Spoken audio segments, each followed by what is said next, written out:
Informasi pertama datang dari Kota Palembang. Kabar duka datang dari istri mantan wali kota Palembang periode 1993-2003 mendiang Haji Husni bin Zainal Hajah Ailuni Husni. Ibu mertua dari Gubernur Sumsel Haji Hermanderu ini meninggal dunia pada hari Jumat usai maghrib di usia 80 tahun. Kepergian Hajah Ailuni Husni ini hanya berselang 17 hari dari kepergian sang suami.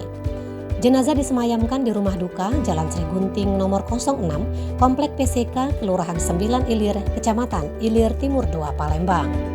Beliau dimakamkan di TPU pemakaman keluarga di Gandus, tepat di samping makam suaminya, mendiang Haji Husni, yang berdekatan pula dengan makam putri dari Gubernur Sumsel Haji Hermanderu.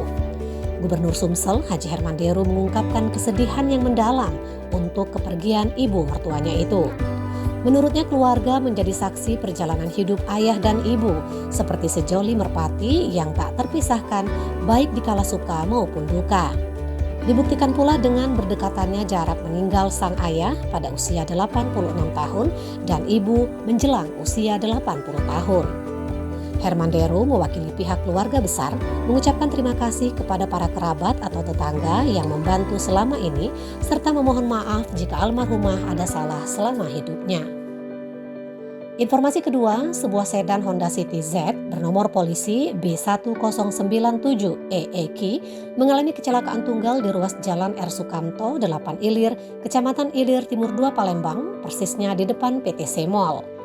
Mobil sedan warna putih tersebut mengalami ringsek di bagian depan dan belakang akibat nyungsep dan menabrak taman PT Semol pada Sabtu 29 Januari sekitar pukul 5:30 menit.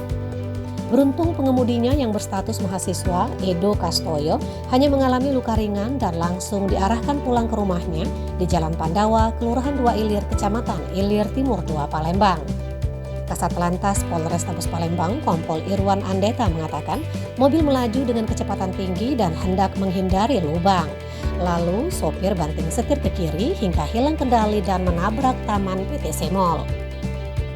Informasi keempat dari Kota Lahat. Kebakaran terjadi di Kecamatan Pagar Gunung, tepatnya di Desa Rimba Sujud, Kabupaten Lahat pada Jumat 28 Januari 2022 sekitar pukul 16:40 menit. Si jago merah meludeskan satu rumah semi permanen milik warga setempat. Rumah tersebut diketahui dihuni oleh Romasir yang kesehariannya guru SD Rimba Sujud. Kasat Pol PP dan Damkar Pemkab Lahat, Fauza Khoiridenin mengatakan api berasal dari hubungan arus pendek di rumah tersebut. Informasi selanjutnya dari Kabupaten Ogan Ilir. Desa Sekunjing, Kecamatan Tanjung Raja, Kabupaten Ogan Ilir yang merupakan binaan Polres Ogan Ilir kembali digerebek terkait maraknya peredaran narkoba. Dalam penggerebekan yang dilakukan Jumat 28 Januari yang lalu, jajaran Polres Ogan Ilir mengamankan 4 tersangka sindikat narkoba. Dari tangan keempat tersangka disita barang bukti sabu seberat 6,7 gram dan 16 butir amunisi. Kapolres Ogan Ilir AKBP Yusantio Sandi mengatakan keempat tersangka yang diamankan adalah YG, SN, TG, dan EM. Kasat Narkoba Polres Ogan Ilir AKP Muklis mengatakan keempat tersangka dikenakan ancaman sesuai Undang-Undang Narkotika nomor 35 tahun 2009 di mana ancaman hukumannya minimal 5 tahun dan maksimal seumur hidup. Muklis berterima kasih dan mengapresiasi masyarakat Desa Sekunjing dan Kerinjing karena telah mensupport dan mendukung polisi dalam upaya pemberantasan narkoba.